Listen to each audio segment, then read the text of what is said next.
50 participants right now, so I guess we can start. So again, welcome everyone and thank you for joining the Parallel Session A on Multi-Stakeholder Partnership for Sustainable Investment in Food Systems. So my name is Christina Corrales, Program Specialist here at SEARCA, and I will be the moderator for this session. Joining me here is our guest speaker, Ms. Chrissa Borja. Hi, you will know more about her later, and our moderator from the plenary, Ms. Jean Labios, to help us in documenting our session. So the session will basically run for an hour, and it will start with the usual housekeeping rules for virtual webinars, followed by the presentation of Ms. Borja.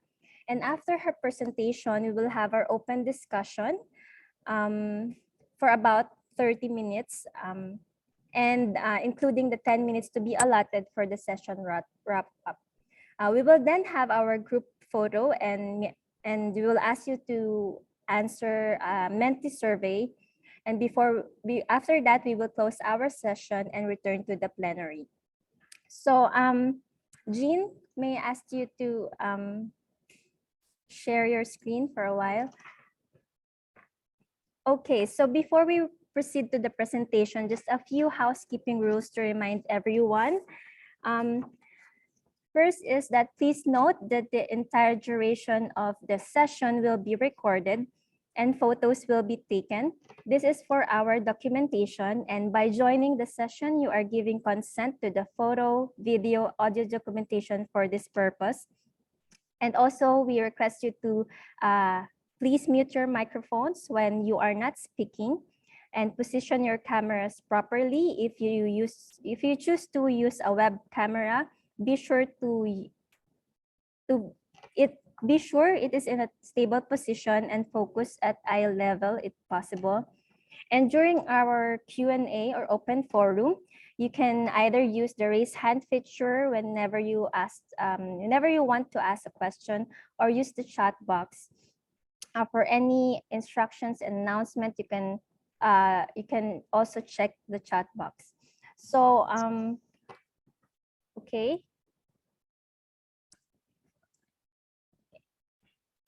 Okay, so I know you are all excited to listen to another relevant and timely topic. So without further ado, I'm pleased to introduce to you our guest speaker. So our guest speaker is the Regional Manager of Sustainable Investment in Grow Asia, a multi-stakeholder partnership platform that catalyzes action on inclusive agricultural development in Southeast Asia.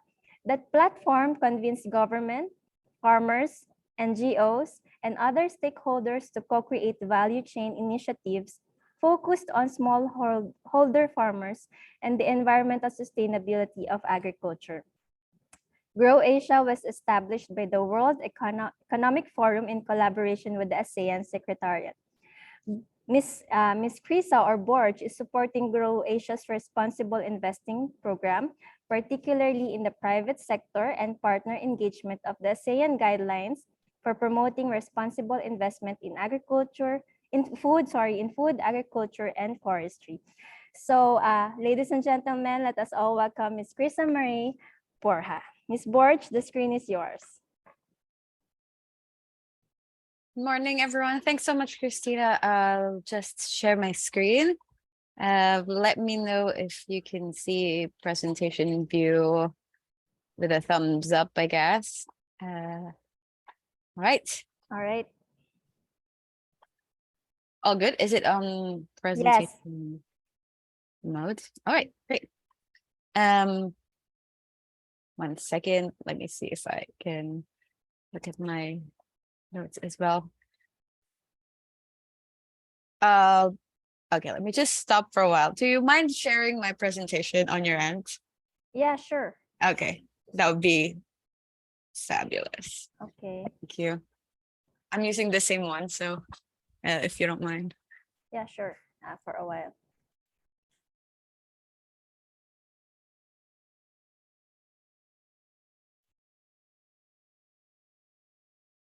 Okay. Okay. Perfect. Thanks so much. Thank you. And Good morning to everyone again, youth of Southeast Asia. Hi, my name is Borja, as introduced earlier, and you already heard a lot about how youth is an important demography, largest in history, as what referred to by Professor Dr. Cho, and especially in the low and middle income countries in Southeast Asia. Now, how it refers to agriculture is that we have an aging population in the farming communities. And what this means for us is we have to step up, support, and be supported as well towards transformation of the agri-food systems. And in Grow Asia, we are for partnerships for sustainable food systems in the region. Right, next slide, please. Just as what you've heard earlier, I'm from, previous slide, please. Grow Asia, which is catalyzed by the World Economic Forum, a global platform, and the Association of Southeast Asian Nations. So we call these two organizations our parents in terms of the organization. And we have been supported by different donor organizations towards food systems transformation. Next slide, please. And Grow Asia is a regional delivery mechanism that builds regional and country partnerships and pathways to broker market-driven solutions for more inclusive, resilient, and sustainable food systems in Southeast Asia. Next slide, please. Now, Grow Asia's programs and activities respond to both the global and regional priorities on agriculture and food systems.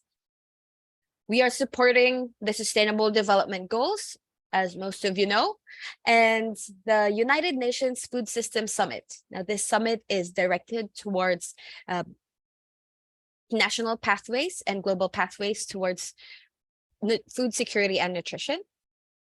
COP26 as well, which will be COP27 in the next month, as well as private sector commitments towards environment, social, and governance commitment impacts.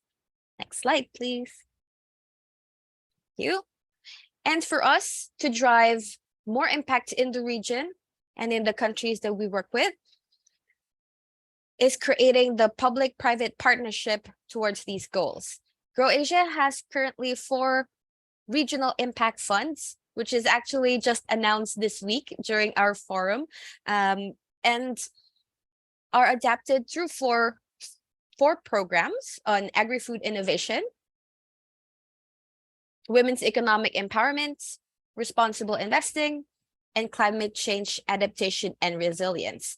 Now, these funds and programs are traditionally funded by development sector, but with us crowding in private finance as well to aim to deliver both international and regional sustainable development goals by bringing expertise, reach, and scale from the different multi-stakeholder partners and design these funds to regional objectives on agri-food systems.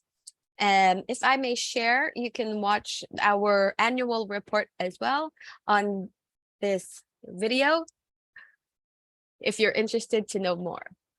All right, and it goes through a topic for today.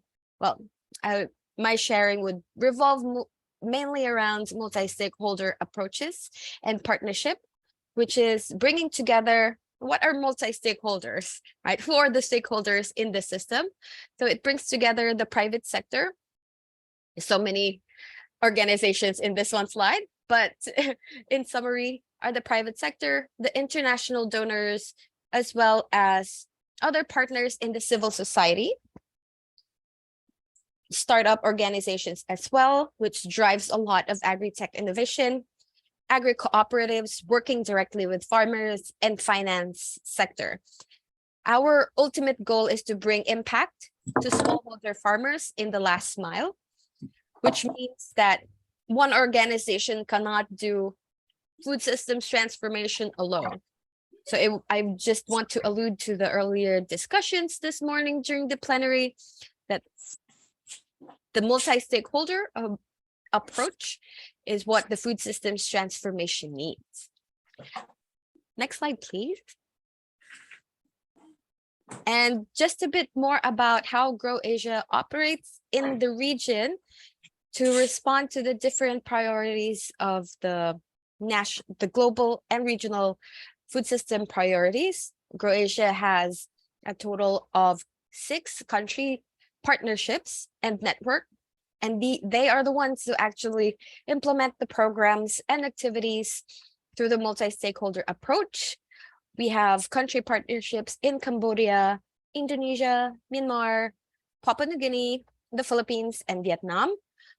And together, we are engaging 580 plus organizations that spans public sector, multinational corporations, local agribusinesses, civil society, farmer associations, and research in academia.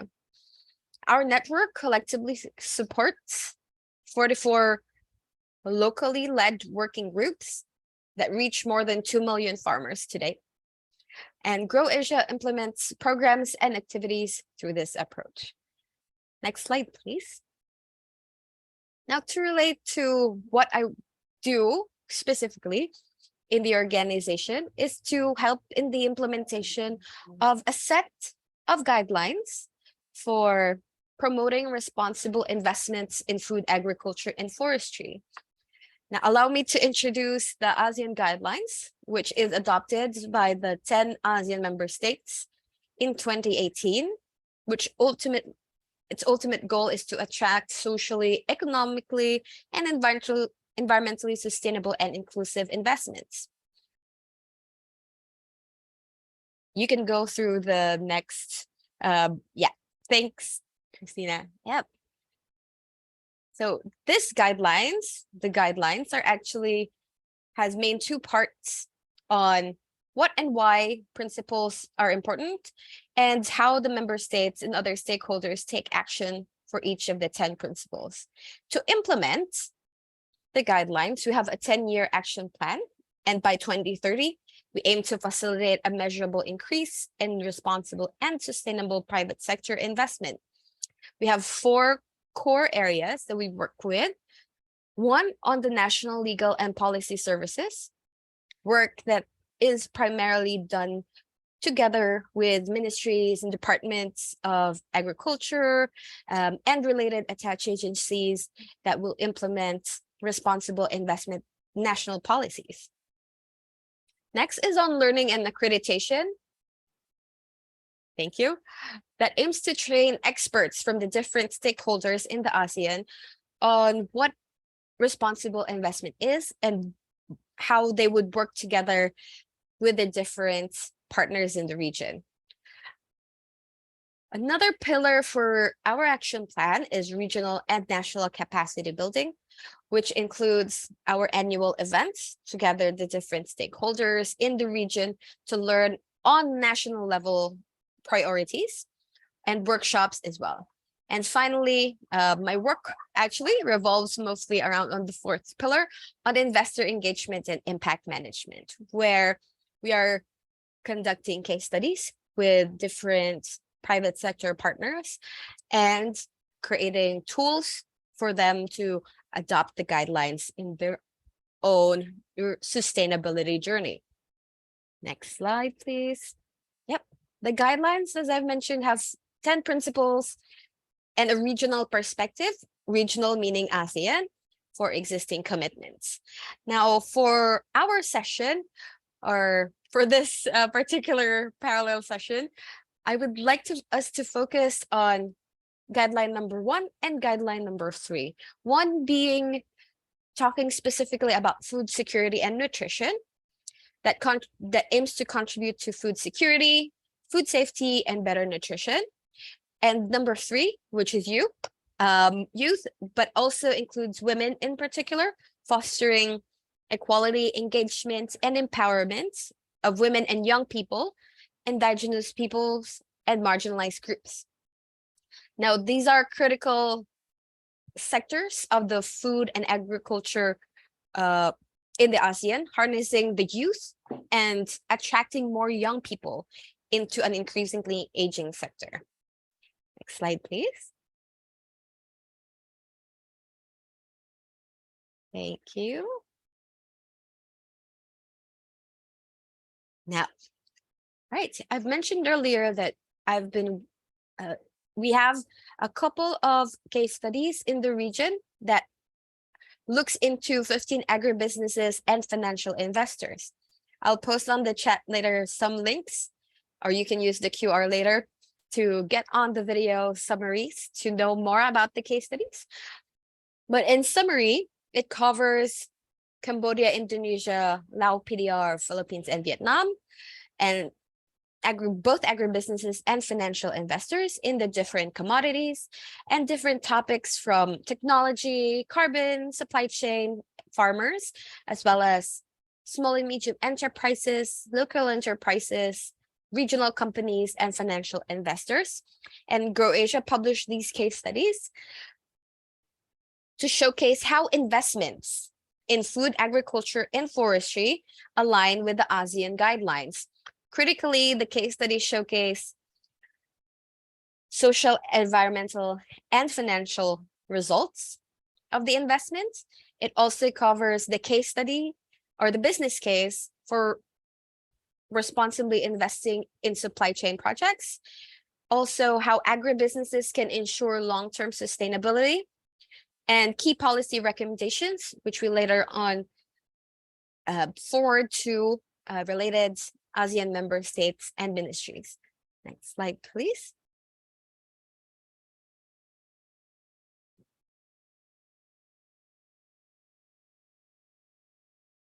All right, now you can scan this QR. I'll pause for probably 5 seconds, but don't worry. I also post in the link to the videos, which can also lead you to access the complete case study report if you have some time today or in the future to read through these interesting case studies and how the youth and how food security and nutrition and the youth are described or aligned with the guidelines.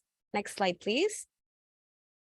And speaking of that, so in the case studies so far, I'll share with you these high-level findings that we have found from the currently 15 published case studies that we have on the guideline number 1 and guideline number 2. Let's go through the food security and nutrition first.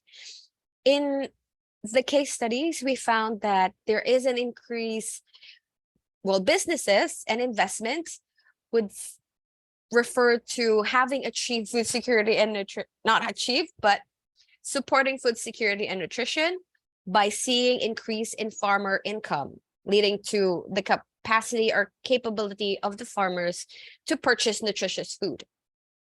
This also means that the increase in yield is equal to and production will ultimately support food security in the communities that these companies are working in.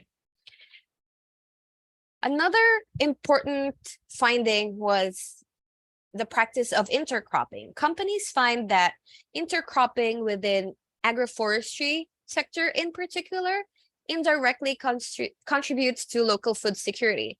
For example, in the commodity sector for planting of coconut and rubber trees, you can plant cassava for the first 3 years, and it contributes not just to the income of the farmers, but also supports food production within the communities that they work with. Another is the support from government support for specific crops. In terms of the policy and implementation level, when a government, national, local government, has a specific interest in certain crops, we found that companies and farmers are also working towards improving the production of these crops. For example, in one of our case studies in Cambodia, cassava is a specific commodity that is supported by the government. Hence, there had been support as well from the different sectors towards the production of this commodity. Finally, crops such as rice is a priority crop. So working with governments and businesses and other stakeholders can encourage best practices and in production towards food security and nutrition. Right, next slide, please. And we have two main findings towards youth action, or action for the young people.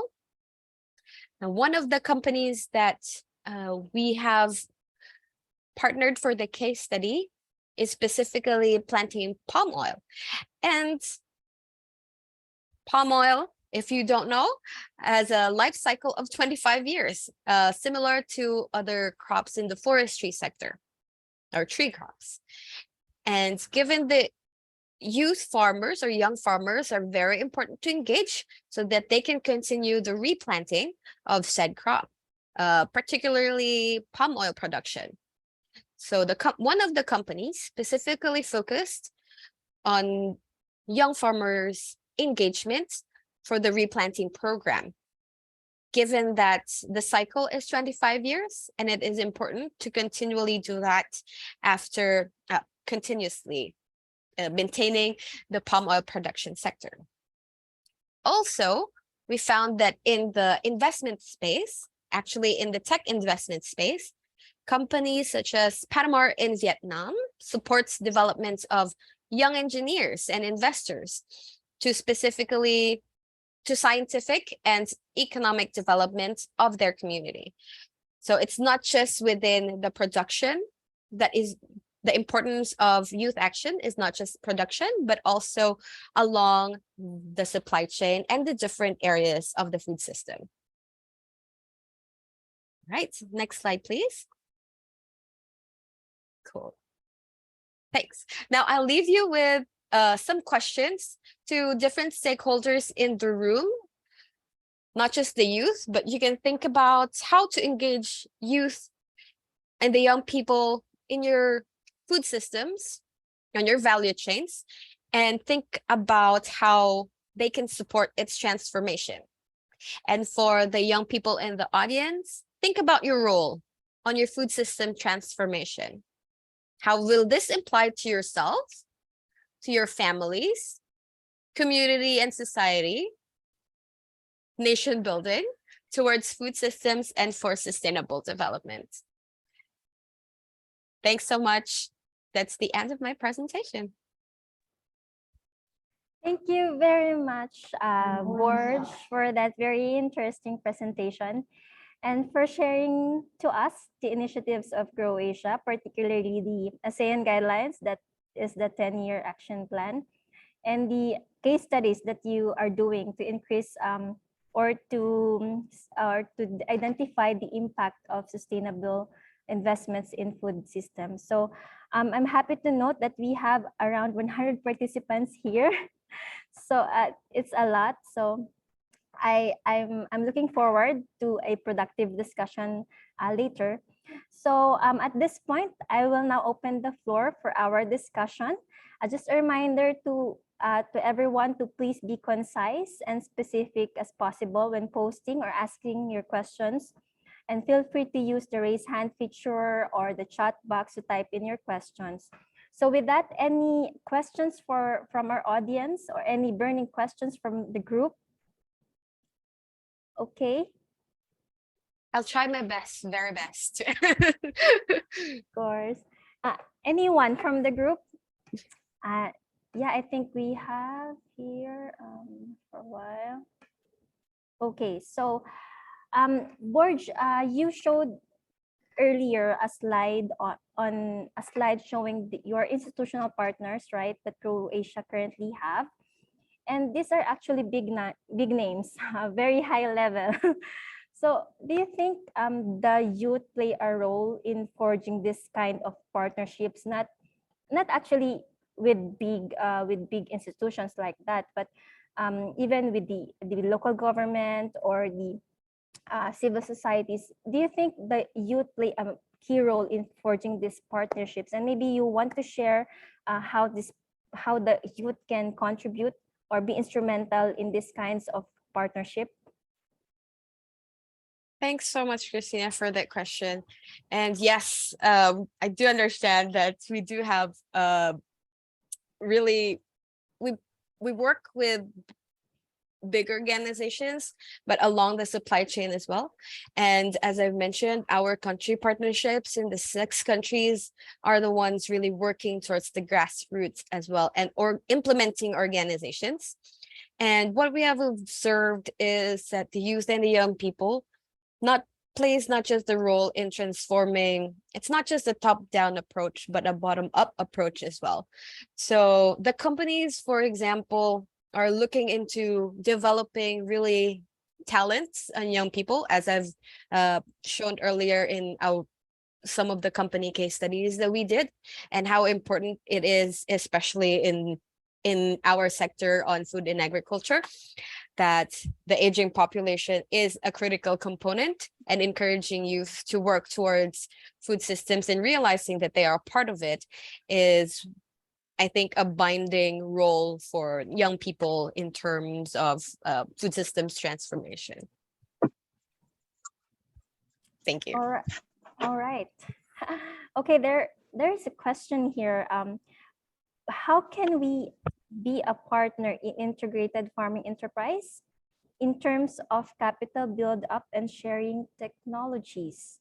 I think this is one of possible solutions to food security. From Christian Paul Torreno in the chat box.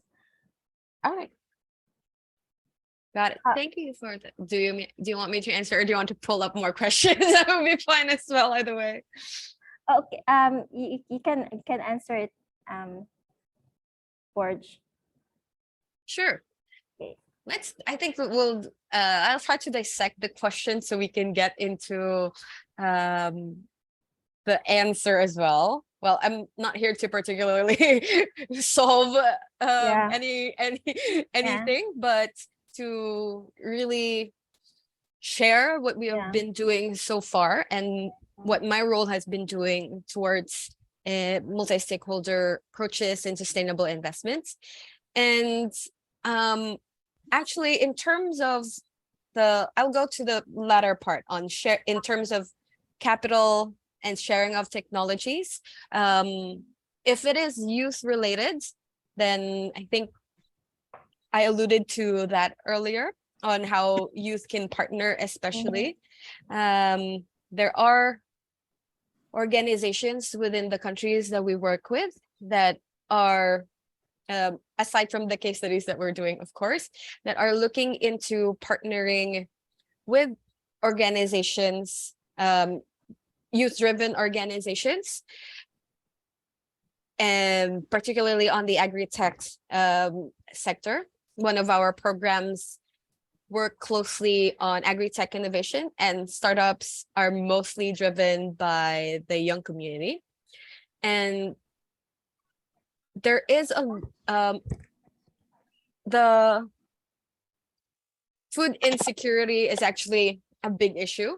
And I'd encourage us to dissect that question as well, or that concept in food insecurity, because we have a lot of production. I think you've heard earlier from Dr. Cho that there is also like the there are a lot of food waste, and you have to look at the whole value chain to actually recirculate that. The circular economy doesn't just work for waste.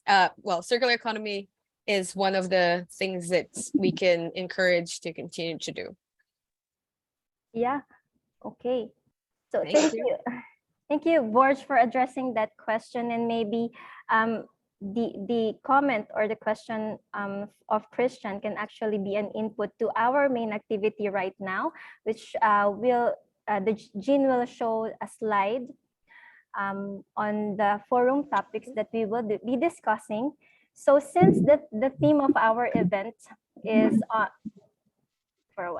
Since the theme of our event is youth voices, of course, Borj, we will be very glad to hear from our audience their thoughts or anything that they can share from their experience or from their country related to the topic that you just presented, or they can input here from the topics that is flashed on your screen. Because later on, for the information of everybody, later on we will assign a representative from the group to briefly present the key takeaways from this session. Once we're back to the plenary, that person will report to the plenary the key points from this session for about just 5 to 7 minutes. So don't worry but we will assist that person, and then we have the documentation. Jean is helping us with the key takeaways to summarize everything. So you will be prepared when you present later, and that person actually will give that brave soul who will present actually this bag, this limited edition as Southeast Asian Youth Fest bag as a token for you. So here we have 3 actually questions. No, one is, what are the challenges that you have observed in terms of investment provided or allocated to food systems, both from the government or private sector? Borj, you shared a lot about the case studies that you are doing, and how the investments from the government and private sectors benefit the farmers. So I'm sure there are challenges along the way that you have identified. Maybe you can share some of this. Of course, you're doing the case studies across the country, which will make this discussion more relevant to our audience right here. So, Borj, maybe you can share some of the challenges that you have observed or encountered in terms of investments to food systems. Great question. Particularly, well, there are a lot of course, challenges. And what we are seeing in terms of the different stakeholders is that not just government and private sector, but civil society as well. So there are siloed programs and trusts from these organizations on where they can invest. And one of our role is to actually connect the priorities of governments, private sectors, and civil society to work together on the systemic issues of agri-food transformation. So for example, I'll try to be specific. For example, the private sector are going towards doing their own commitments. We call it in the private sector ESG commitments, or the environment, social, and governance commitments that they would want that they report publicly, and to show their impact in terms of the E, S, and G. Now, there are certain governments in the ASEAN particularly that are supportive in terms of policy, in terms of incentives for the private sector to do these types of activities. But in most cases, there are governments or policies that don't necessarily yet have that mechanism to support the private sector in continuing these types of investments. So the private sector are reliant in agri-food, for example, reliant on consumers, on what the consumers want. Will the consumers prefer food safety products, for example, or organic products specifically? And there are certain mechanisms from the government that would actually support that. So those are the challenges. The main challenge that we see are the siloed, that the programs or opportunities are siloed at the moment, and the challenge is to connect the two together, or not just two, but the different stakeholder partners towards the food systems transformation. Yeah, that's a very good finding, because that's really happening, you know, the siloed thrust and priorities among the sectors or the organizations. So maybe we can hear from our participants here. How about in your country? Do you have this kind of challenge as well? Do you have like your government or private sector having their own respective trust and priorities? Well, we have one from Timor-Leste, but he has a question. Okay, so maybe we'll address that later. So from the group, maybe you can have some insights or inputs on the challenges that you have been observing in your country or in your community in terms of investments. Someone from the group would want to okay, so maybe I'll just give an example as well, you know, from a community level or the crop level. We conducted actually a value chain study, a value chain analysis study on three major crops, and the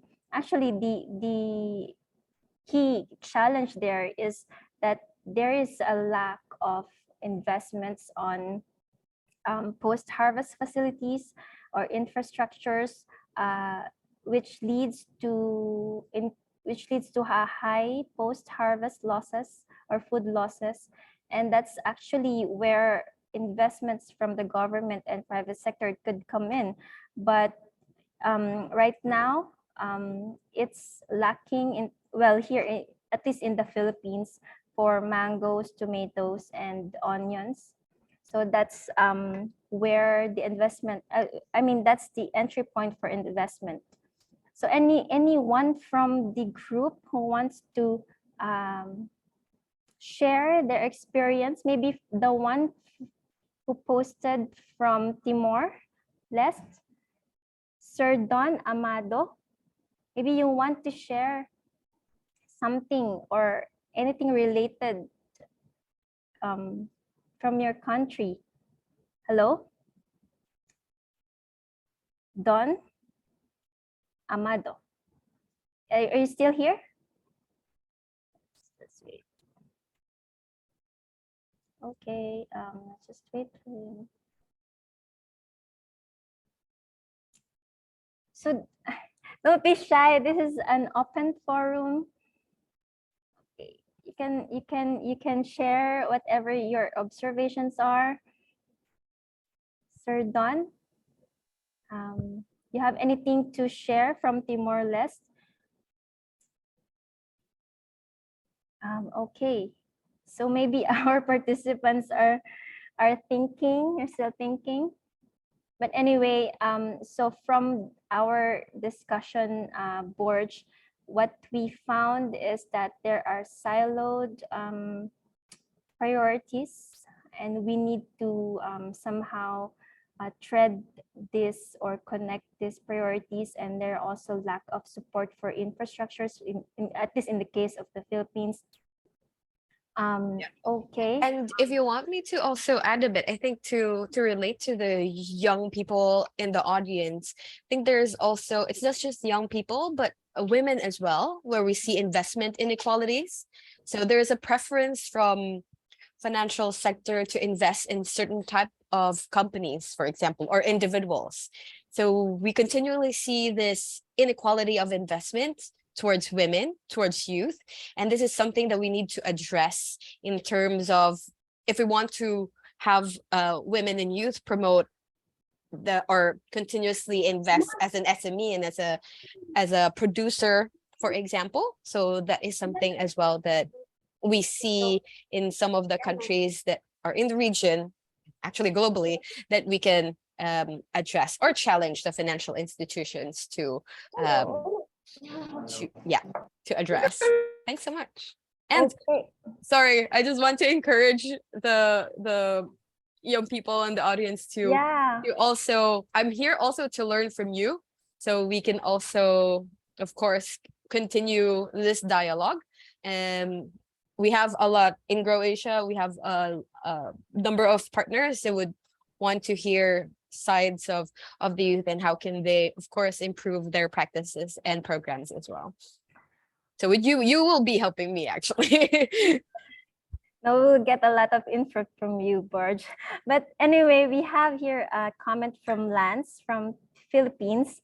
Okay, he has a comment here. My opinion in Philippines. Well, I know there are a lot of agri-related organizations here, but the problem is that it is very hard to like approach them.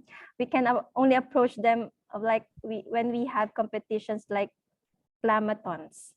Okay, so Lance, maybe you can expound more on this. Please share to us more on this difficulty or challenge that you are experiencing. Lance, maybe you can share? Yeah. Oh, can you hear me? Yeah. Yes. Yes. Yeah, in just my opinion, well, I do have quite a lot of experience when it comes to like climathons. It's a competition where usually happens when food security, food sustainability stuffs. But yeah, like scale solutions, like they introduce partnerships, but they only like in my experience that they only entertain if like you win like that. But how about the people that have a very the feasible opinion or proposals? Mhm. Yeah, but the problem is that they can't approach they can't like easily approach them, like they have a lot of procedure or requirements, and Mhm. even they're hard to find. Yeah, like you have to go through their requirements and stuff just to make them notice you. Okay. And that's it. Okay, thanks a lot for sharing that observation. It's actually happening, especially for the youth in the Philippines. It's really hard, or it's kind of difficult to reach out to these organizations, and just once you have something to show, or just a startup idea or technology, that's when you will be noticed. Or maybe Borj, you have something to share on your end, or Yeah. your tip in this kind of challenges. What would be your tip, or what do you think would as a youth Mhm. can do? Yeah, thanks so much. I mean, I've joined a couple of this actually. I'm still a youth, so I Yes, think. yes, you are. Yeah, but when in my personal experience, I've also had a chance to join these types of uh, a lot of funds now. Before it was just a hackathon. Imagine how old I am when I'm just involved in hackathons. Now you have climathons, you have ideathons, a lot of thons. But I guess these activities try to pull out ideas from different audiences, right? The youth in particular. And I do understand. Well, I agree with Lance actually that there is actually this procedural challenges that you have to go through, especially if you have an idea or if you have a solution. But we have to think about the number of ideas actually that there is out there. So the thing is about partnerships. So you're not alone on one idea. You actually have a couple or a community of similar or like-minded individuals that share the same thoughts. And what we see on the startup and the tech community is they they have you have 1, 2, 3 startups that do the same thing. But one startup has a unique value proposition. For example, one can be working on a digital payment solution for farmers. One could be working on identifying pests. So working together would create an entirety that supports a whole value chain, not just one. So I think most companies that I've seen and we've worked with are really trying their best also to gather as much that would help a certain specific value chain. And having one bright idea could be brighter if you share a common interest with your community. Community meaning, of course, community of young people that has an idea. and that would ultimately contribute to food systems transformation. Hope that helps. Thank you. Yeah, actually a good suggestion. You said you basically suggested to collaborate among the youth, or the inventors of the idea, something like that. So we also have here a comment from Rose Mar.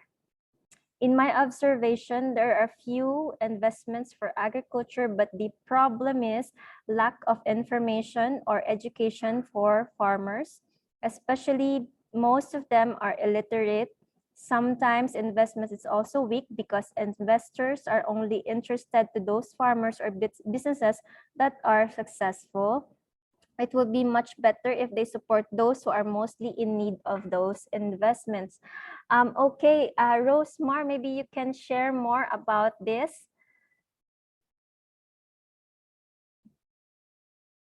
Hello, Rosemar. You want to share more about your observation? Are you still here? I will just request you to unmute.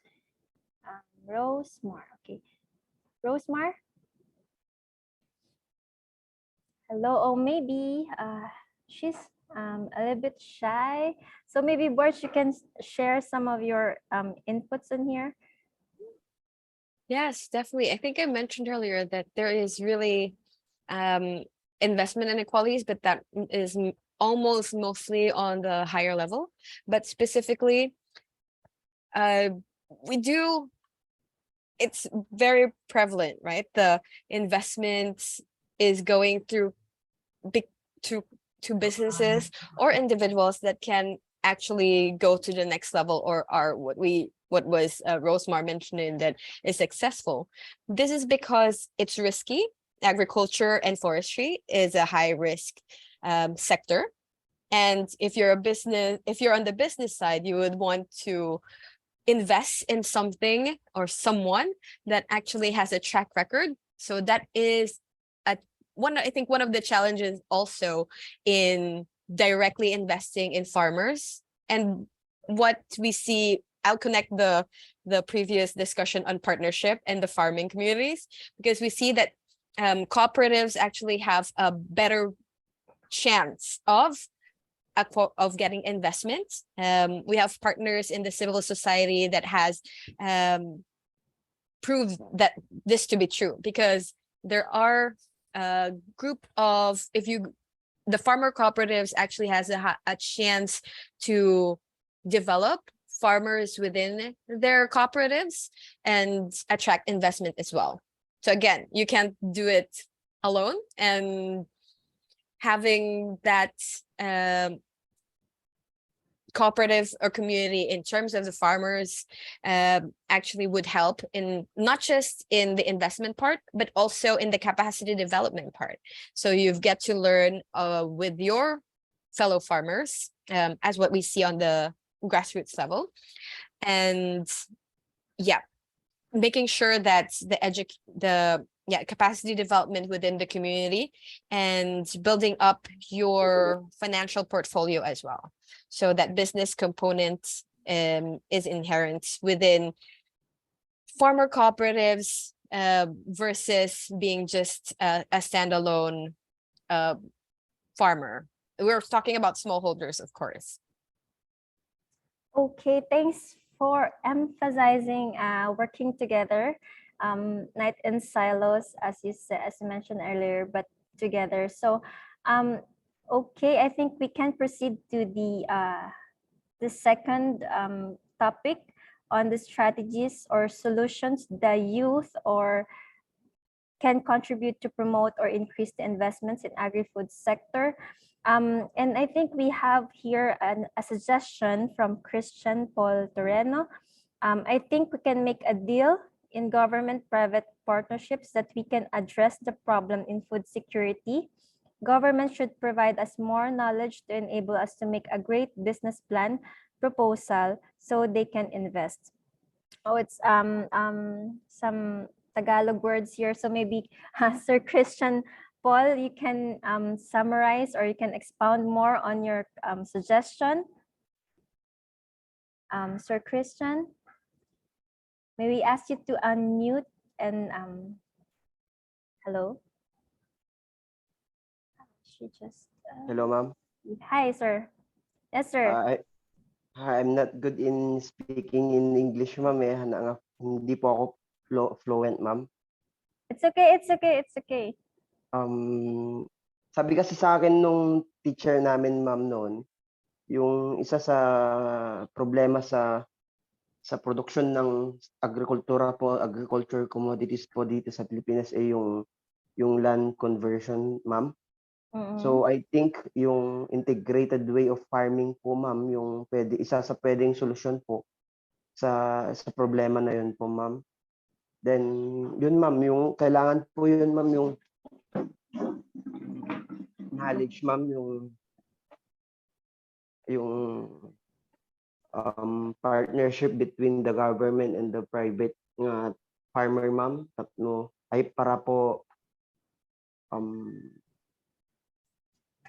mas marami po kaming knowledge po na makukuha po, ma'am. Then we make a business plan, ma'am, para po mag-invest sila. Then ayun po, ma'am. Tapos sa kanila po yung ma'am, sa kanila yung we make a deal na sa kanila po yung logistic at distribution, ma'am, kasi nasa kanila po yung nasa kanila po yung yung mga statistics tsaka po yung yung mga strategies kung paano po may handle yung supply and demand po, ma'am. Sa aming mga smallhold farmers na lang po, ma'am, yung production aspects po, ma'am. Kasi doon po kami magaling, ma'am. Okay. Okay. Thank you. Thank you very much, Sir Christian, for your suggestion. It's actually a good observation. And I think from what I heard from you, you're suggesting to for a government and farmer partnership wherein the farmer would be more focused on the production side, while the government will help the farmer to market their produce for the farmers to have like income from that. So maybe Borja, you can add onto it. Yes. Thanks, Christina. And thank you so much, Christian. Can I speak in Tagalog? Yes. So I can respond to Christian directly. Gusto ko yung sinabi niya about I think this is what I've been saying earlier, yung different partners, yung iba-ibang sektor, mayroon silang sariling or meron silang expertise. Farmers are producers, pero farmers are consumers as well. Kailangan natin din isipin na farmers are consumers and while producing, kailangan nila ng support. That's why a multi-stakeholder approach would help kasi meron kang government to support you kung may for example, no, governments in the Philippines where our priority crops are is rice. Sorry. Tapos nandun ang mga budget for local governments na meron silang support towards rice production. So that's one aspect that the government is really helping the farmers for. And the private sector naman, if you want to, if you are a miller in the rice production chain, pwede kang mag-coordinate with your farmers and the government, na both sides, para to address production in the rice sector. And as a farmer, syempre, hindi lang tayo produce ng produce. For us to be sustainable, gusto ko yung sinabi ni Christian that the farmers are producers, but they're also enablers, no? Sila talaga yung nagpo-produce. Ibig sabihin, the impact that they can create, especially our young farmers, on changing or improving traditional practices that can ultimately lead to sustainable production in the different sector. For example, na lang sa rice production. Ano? Thank you. Okay, thank you, Borj, for that. Thank you. Thank you, Borj, for that additional insight. I'm just reading some of the comments here in the comment section. Can I, sir, get it? Okay, so I think we have here, okay, we have here another. Okay, so I think we will move on to the key takeaways that are relevant in your local context. So we pretty have a good, uh,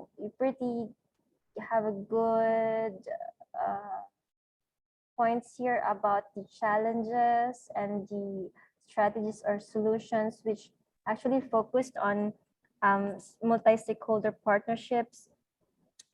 So what about your key takeaways from the group? We have here a comment from Neil Young Domenden. Morning. Hi. Yes, I just wanted to share my own perception in my own community, the observation within the farmers. Mm-hmm. Yes. Can I have, ma'am? Can I share my some thoughts regarding with this? Sure, go ahead, ma'am. So my family is a farmer too, but some of the problems or the observation in terms of the farming in our own community, some of the agri touch or some of the agriculture or lack of facilities. So yun talaga yung one of the biggest problems that we have or we are facing for now. Lack of facilities and the equipments that is needed to prevent some exposure from the pests and so on and so forth. And another is the lack of the modern equipment or the for irrigation facilities in our own community. So these are the some problems that we are encountered as a farmers in our own community. So another thing is there are some instances that there are some group of organization in our own community where they will invest some form of crops. But if that particular crops will be not successful, minsan yung mga group of farmers pinapabayad sa amin pag na-fail yung mga crops na gin-invest nila sa amin. So yun yung one of the problems na i-encounter ng aming community. Yes. So thank you so much. Thank you very much. Maraming salamat, Miss Rowena, for that insights. You actually nagdagdag ka actually doon sa ating challenges and Yes po. Good, exactly. thank you very much, no. At yan talaga yung ating nakikita sa mga local farming communities natin. That's again, as I mentioned, lack of infra and equipment for our smallhold farmers. And okay, so what did we actually have also Miss Vernaline who wants to share her thoughts, but of course you can speak in Tagalog, Miss Vernaline. Hello? Hello, Miss Vernaline. Please unmute and share. Hello po. Hi. Yes. May lagnat kasi ako, hindi masyado yung boses. Okay, that's okay. Okay lang po yan, ma'am. So ano po yung gusto nyo i-share, ma'am? Yung about po sa sa farm kasi po isa po akong farmer and yung parents ko din po ay farmer din, and sa ngayon is may goat farm ako na kakasimula pa lamang, and gusto ko lang po sanang malaman kung gusto kong itanong kung may may programa po ba or may paraan po ba kung paano kami makakonect sa sa program ng tulad nito po. And dito din po kasi sa amin is wala din pong yung mga organizations, wala din po silang mga hindi nag-i-inform sa mga mga farmers na hindi kasali sa organizations kung mayroon mang programa na makakatulong po. Kasi yung parang hindi nila i-consider yung involvement po. Kasi pinipili lang po nila yung binibigyan. Kaya ganun po.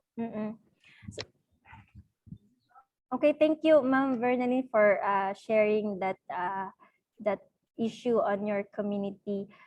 Actually, yes, kailangan talaga, no, we acknowledge the need for wider information sharing on these kinds of opportunities, especially for our farmers in the remote areas or farmers not belonging to any association.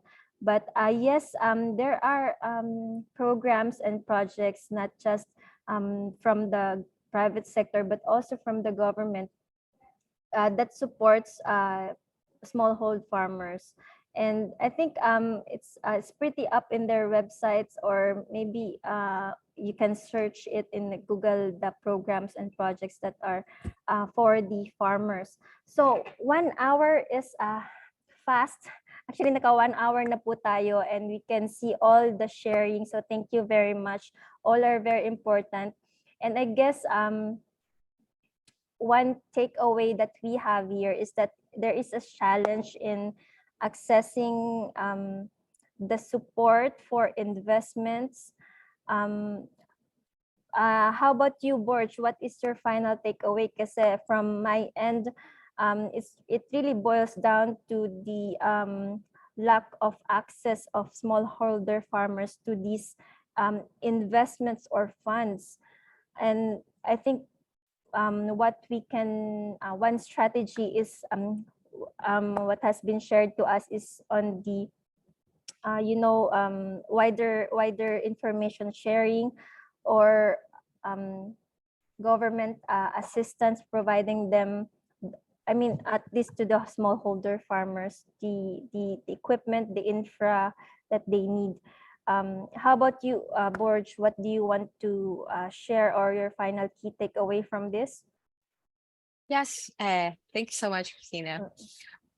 Well, I see that the youth or our participants are actually offering a lot of different insights, and venues such as this forum actually helps us hear what the young people and the youth, where are they in terms of knowledge and capacity, and their needs in terms of how they can contribute. Because I see that from the questions, from the insights, and the comments that were shared, you are all interested. You want to help in some way or form, and would want to learn in which aspect you can share. There are, as we shared earlier, lots and lots of challenges to that are currently in the food systems.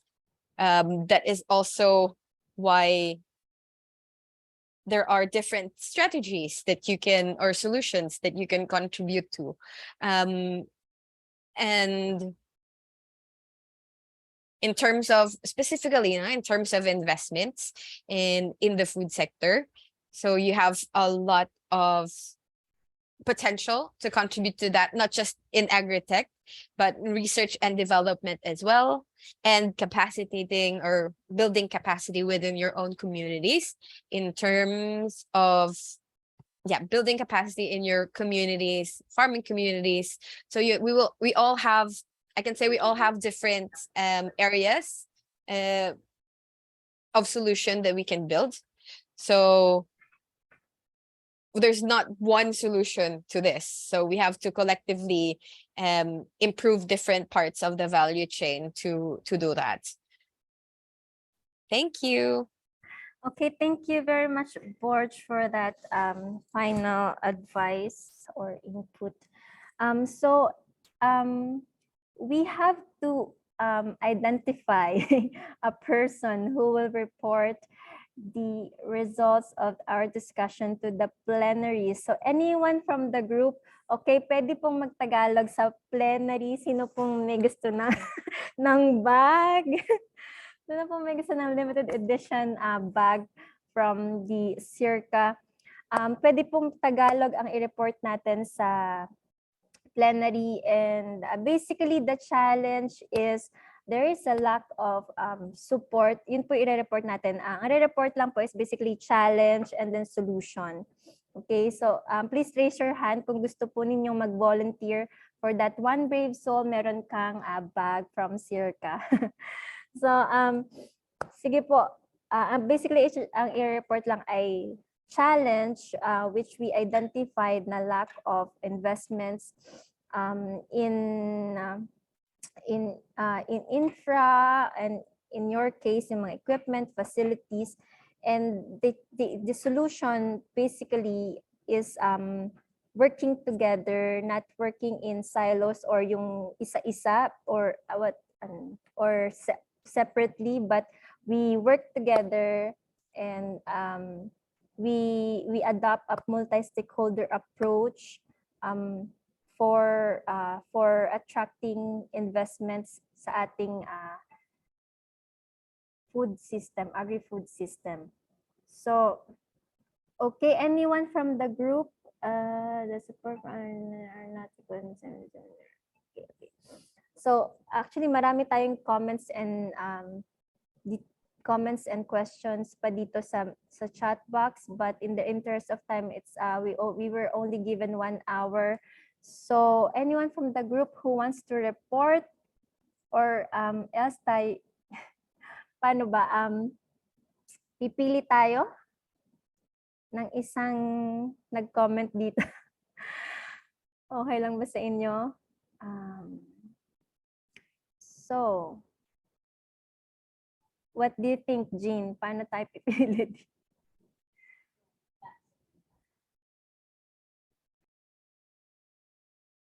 Okay, siguro si Sir Lance. Sir Lance, hello? Huwag ka magli-leave ng group, ha? Don't leave the group. Wait lang. We will help you naman. Okay. We will share to you yung points na i-report mo sa plenary. Don't worry. Diyan ka lang. Kukuhanin namin yung mo. Kukuhanin namin contact details mo so we can send to you the merch. Medyo, hello, Lance? Hello po. Yan. Ay, medyo maraming noise sa background, so medyo dun ka lang konti sa tabi. Ayan. Ito po. Ayan. Naka sa headphones ko lang po, di maayos. Okay, yan. So, pwedeng Tagalog, Lance, ha? Dun sa lahat na napag-discussan natin. Okay, so i-email mo ayan, may sinend sa'yo sa chat box na email. Email ka dyan to get your prize. But for the reporting, basically, send namin sa'yo yung i-report mo. But you can elaborate or explain mo pa based on your experience. Based on your experience and from our discussion. So wala tong slide, hindi kailangan ito ng presentation. Puro salita lang, lahat ng natutunan mo from our discussion, i-report lang natin doon. So we will help you naman. Sige po. Okay, ha? Yes po. Wala nga nagtaas kaya okay lang. Okay. So, Gusto ko sana kaso di ako taka-legible. Pwede, Borja. Okay. Masyado ka overqualified, Borja. Okay. Then, anyway, what else? Lang for 5 minutes lang, Lance, ha? I mean, we are given for 5 minutes only to report. So mabilis lang yon. Just a challenge and then solutions. That's it. Okay? Okay po, copy po. Thank you. Jean, how are we going to help Lance?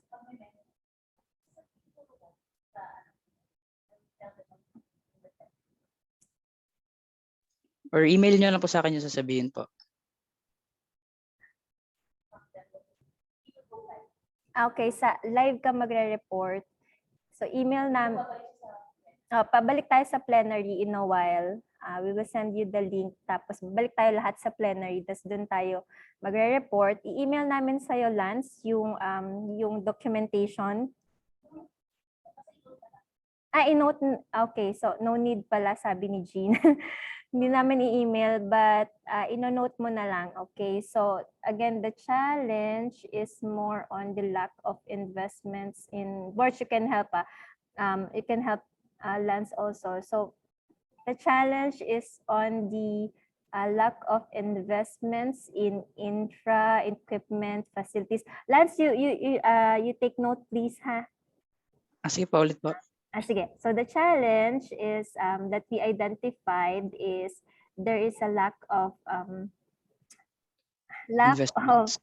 investments in infrastructures, facilities, equipment for the smallhold farmers. And then si Borj kanina sabi the challenge is paano ba Tagalogin yung Jin, yung silo, different organizations ay hiwa-hiwalay ang priorities, ganyan. Tama ba yung Tagalog na? Tama ba yun, Borj, yung Tagalog nun? Hiwa-hiwalay ang priorities, ayan. Different priorities po. Ayan, okay, different priorities sila. Okay, so the strategy or the solution is number one is for the number one challenge, the solution is a wider investments in infra. So the solution is wider knowledge information sharing and increase in access in investments. Tapos number two solution is yung working together or connecting the priorities among the different organizations. Para hindi sila hiwa-hiwalay, but they work together to help the farmers. Parang ganyan. Tama ba, Borj? Borj, you can help Lance. Yes, we gave instructions that the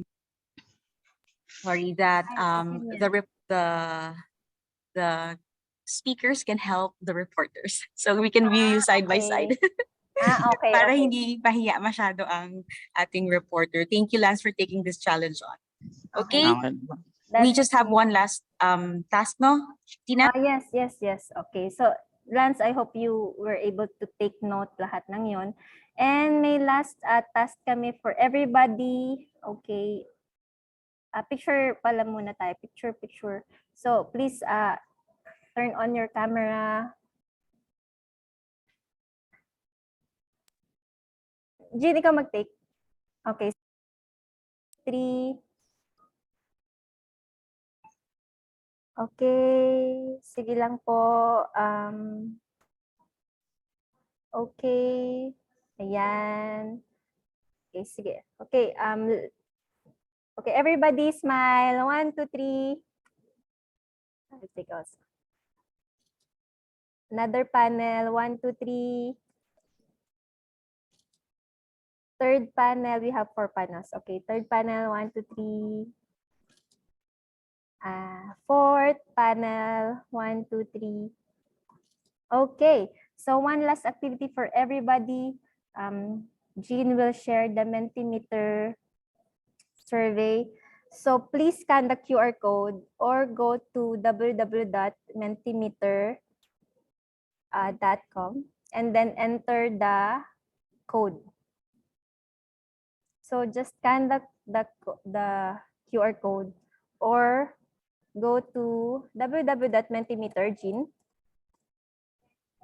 menti.com, go to menti.com, and then I just shared in the chat box, and then put the passcode 26278727. So 262787. And then in one sentence, what action will you do to contribute to a food secure future? So please type in your answer to that question. Okay, so please take note, and in a while we will go back to the plenary.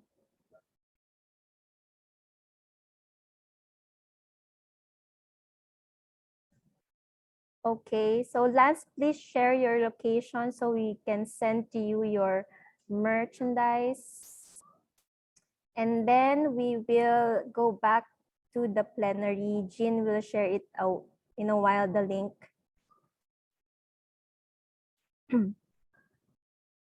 Okay. Okay, so Lance, please be in touch with us for your location.